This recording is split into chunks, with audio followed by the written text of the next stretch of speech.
Today we've got just two topics. We spent a little bit more time on each of them than we normally do. We like to try and squeeze in three, but they are important ones. So first off, we're talking about how to make sure that your appraisals come in at value. This is especially concerning when values are going up or whenever you're really in a changing market and you may be insecure about those comps helping you out. The next topic is going to be about ISAs. When should you hire one? What does that look like? What are we even talking about when we say the word inside sales agent?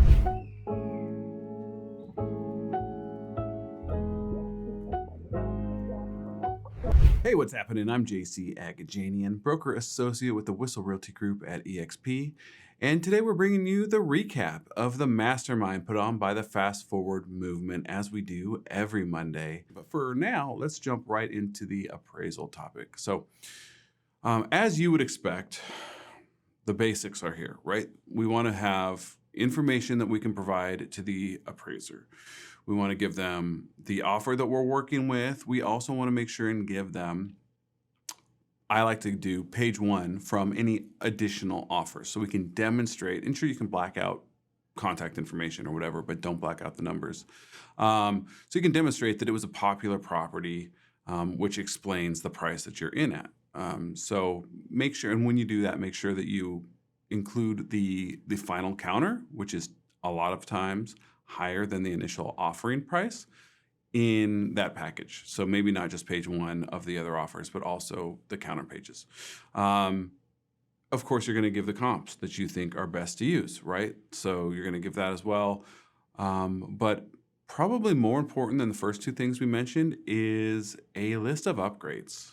You want to have a solid list, and you can ask your seller about everything that was done to the home while they've owned it. And frankly, you can even ask them what they were told about upgrades that were done before they bought it, because those are still in place and those are still contributing to value. So get an exhaustive list of everything that's been done to this property to make it more valuable than it would have been without those things, and assign a value on them. It doesn't have to be the exact price that was paid, because frankly, your seller might not remember exactly what that was or be able to produce invoices for every single thing that they had done. But you know what jobs cost, and you can, ballpark it to the best of your ability. And those numbers truly do add up when the appraiser is doing their adjustments on that valuation report. So make sure that you have all that information. If you've got maybe some comps that you aren't that wild about, that you don't want to be don't want to have included in your report that could hurt you on value, don't just ignore them when you're giving the appraiser these comps that you've selected. Include it, but explain why you've disqualified that one as a comp. If it's not the best one and you're not taking it into consideration, you've got to defend it. You can't just say, oh yeah, that one's there, but I don't like it. Numbers low. Like, that's not going to fly, right? So you've got to defend it and you've got to address it so you can help that appraiser do their job. If you've got additional data on the local market, include that as well. We can't just expect the appraiser to be a top-notch appraiser. There's, just like realtors, lenders, anyone else in this industry, there's going to be people who are doing the bare minimum to get the job done, and there's some people that are, hitting it out of the park every time. So we want to make sure that just in case we're working with somebody who's not going to be hitting it out of the park, that we include market information like average list to sales ratio, market times, average pricing, and be hyper local, like in that specific area, right? And just remember, appraisers are human beings too. They can be connected with like anybody else. All this information that I'm talking about, I put together in a neat, tidy package. I put it in a branded folder and I deliver it in a nice professional package to give to them. And I don't wait until we have problems. If I know that there's any concern that we may not hit value, especially if I'm working for the seller, if I'm on the buy side, I'm going to throw up my hands and see what happens. Because if we get a little appraisal, that's not my problem. It'll actually work out for my buyer. But if I'm on the sell side, I want to defend that value with everything I've got. So before we even get to a point where the appraiser's been there and they've done the report and now we've got something low that we're worried about, I meet that appraiser on the first meeting at the property when they're there. I show up, I hand deliver that package that we're talking about. It has all the information. It's got the choice comps, it's got the upgrade list, it's got the valuation on each one. Um, it's got market data, and it's just a neat, tidy package, right? And so at the same time, for lack of a better word, you're kind of schmoozing. And you're not trying to lay pressure. That's the last thing you want to do to any appraiser. First of all, because it's illegal. You're not allowed to influence appraisers for value. But you want to just let them know where you're at. Tell them a little bit about yourself, about the sellers, about what you're doing.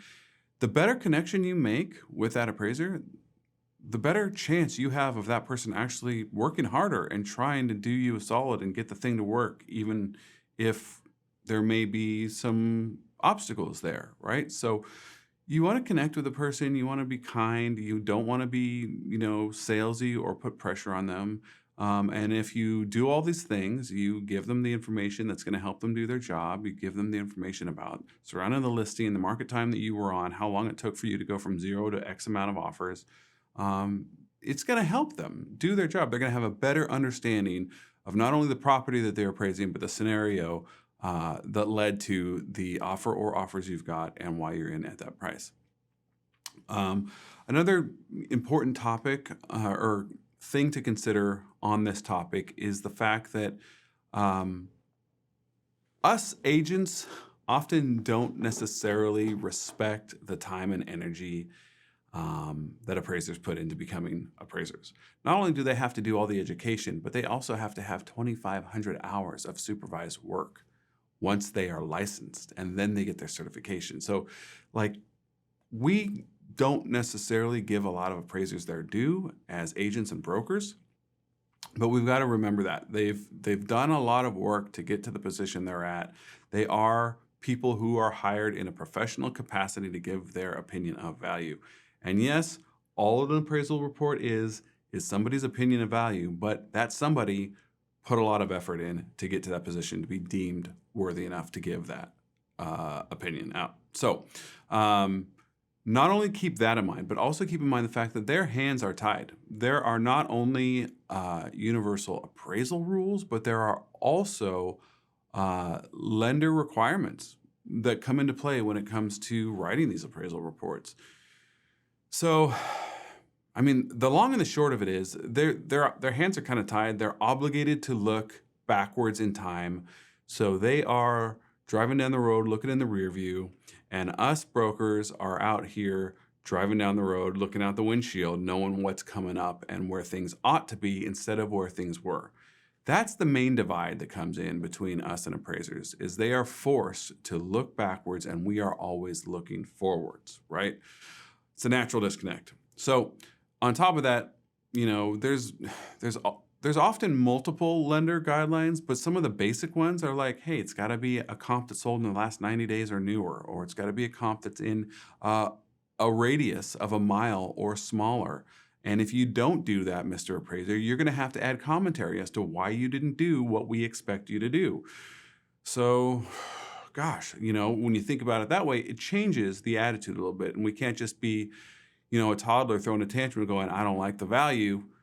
Change it, because we need to come from some sort of, logical standpoint if we're going to get them to change it. So when you're out there, when you're talking to the person, when you're presenting the information that you've got that's going to help them do their job and reduce the time it's going to take for them to do a good job, ask them about their restraints. Hey, we know that you've got these requirements for these comps, and you know what, when I was comping out the property to present it to my seller, I didn't really find perfect comps that fit within those guidelines, but I did choose these ones over here for X, Y, and Z reason. And even though they're not necessarily maybe 90 days new, 1 mile or less radius, or whatever the case may be, these were better because.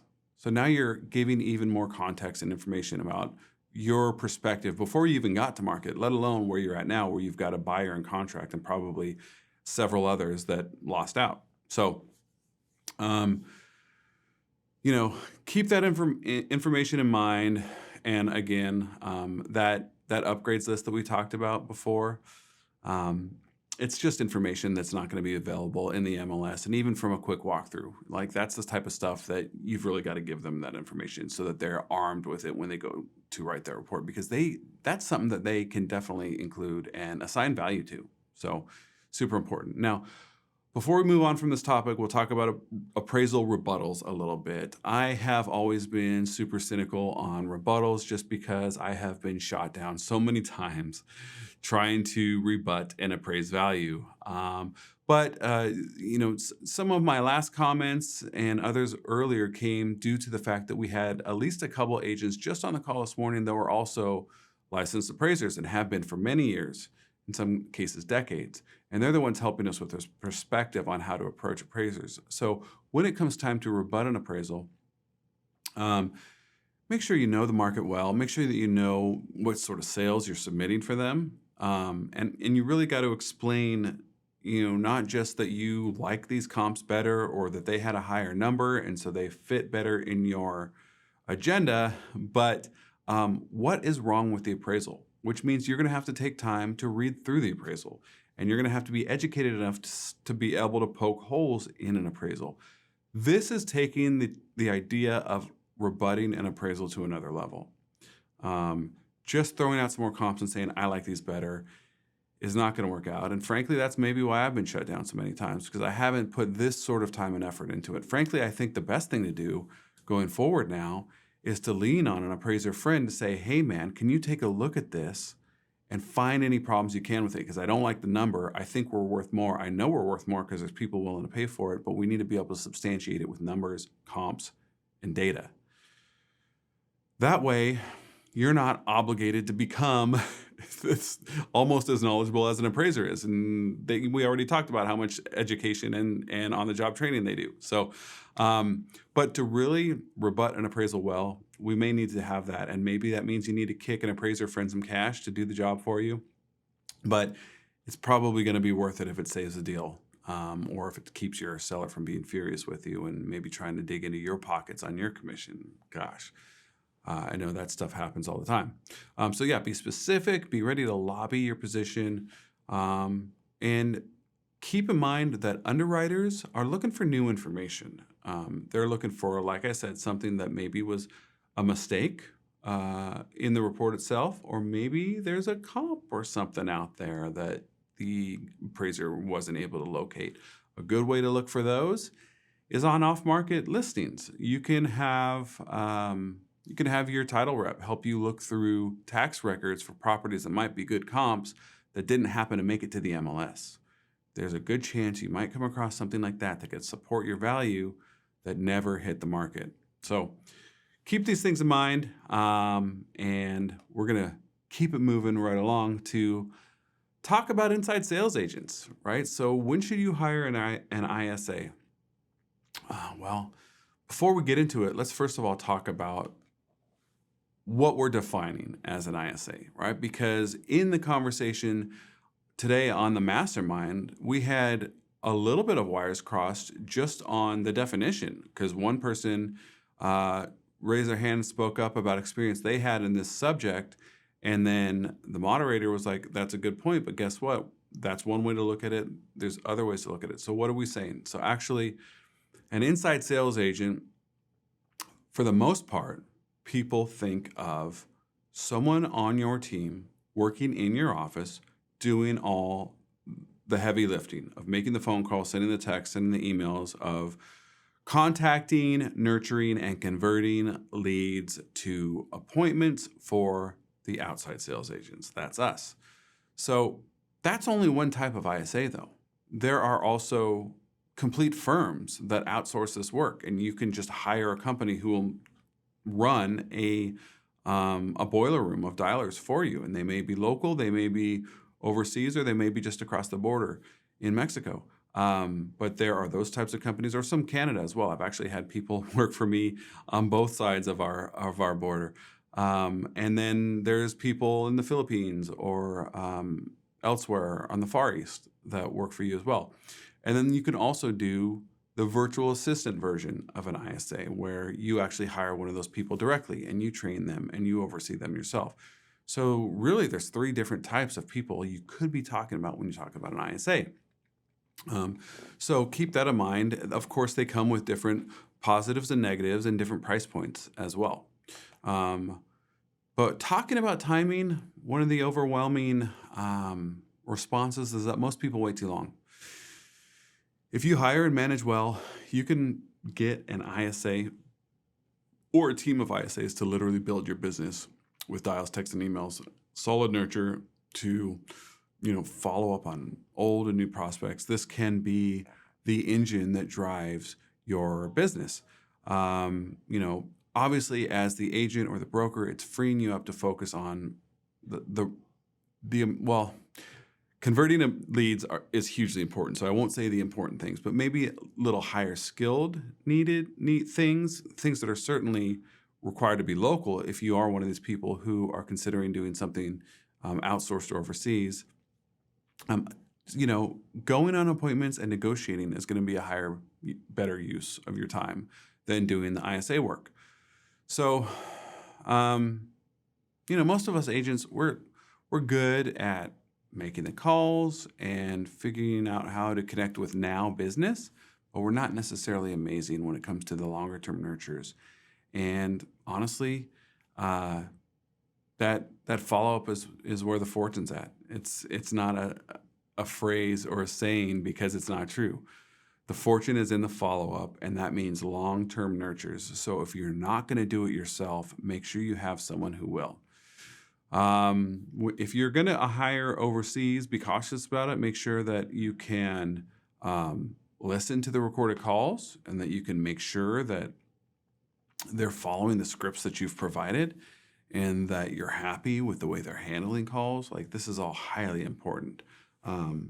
And as far as like if you're having an insight team, you've got to really search for the right people.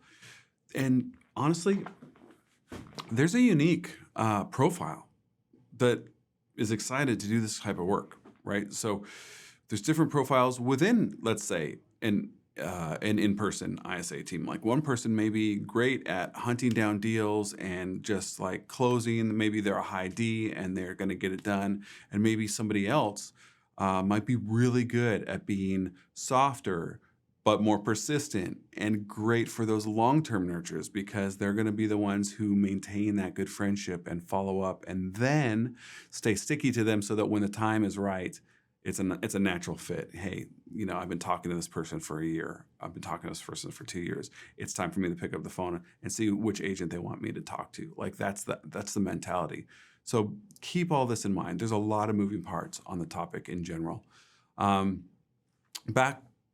mean to ping pong on you, but back to the overseas option. If you have someone that doesn't work in your office, you've got to make sure that you are treating them like someone who does, that they are regularly communicated with, have at least a weekly meeting, if not more than once a week. You want to have not only accountability, but also trainings so that you're supporting them. You're helping them get better. You're catching them up on things that you're doing. You want to help them improve and grow in morale and be happy with what they're doing. You've got to treat them like they're one of your teams in the office, except they happen to be working remote. Anything else is, first of all, demeaning and disrespectful, but also it's going to do a disservice to yourself because you're not helping them live up to all they could. You're treating them differently. And I can speak firsthand to this. I've got a virtual assistant right now who has told myself personally that he appreciates the way we conduct business with him because he's been treated differently in the past, and we are treating him like the real human that he is, who's just not working here in our office. So anybody, just like the appraisers are people who can be connected with, if you've got an ISA who's overseas, they're people who need to be connected with as well. So keep that in mind when you're going forward. What kind of work do you want your ISA to do? Especially if they're overseas. A lot of people have the overseas or even the companies that have teams of ISAs working for you, doing more of the cold calls, like the real raw leads that have never been spoken to before, And that's a little bit more of a heavy lift on calls. And then if there is a separate ISA that you have, or maybe you have your agents do some of the nurtures or the internal massaging on your database, to kind of walk that line between two. But obviously, you can work this however you see fit.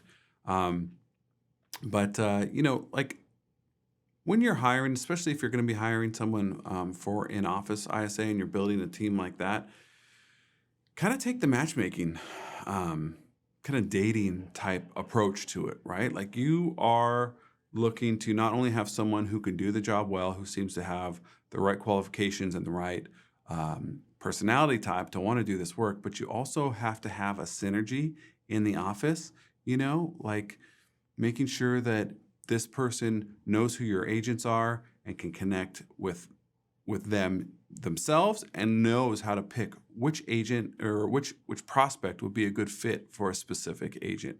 So keep that kind of matchmaking perspective, almost like you're setting up dates for your agents, to make sure that the culture is maintained, there's a good synergy there, and that there's a good, the back and forth between the OSA, your agents and brokers, and the ISAs, your inside sales agents, is a solid one. And then finally, as far as tracking and measuring, it's hugely important to not only track the appointments set, but appointments met. Because depending on how you set up your compensation plan, it could be, you could be motivating the wrong thing. So compensation is actually a whole nother topic on this one, but we have got to wrap it right now. It's getting long enough. But if you've got questions about compensation or anything else we spoke about today, feel free to shoot me a message. I'd be happy to chat with you. Look forward to talking to you soon.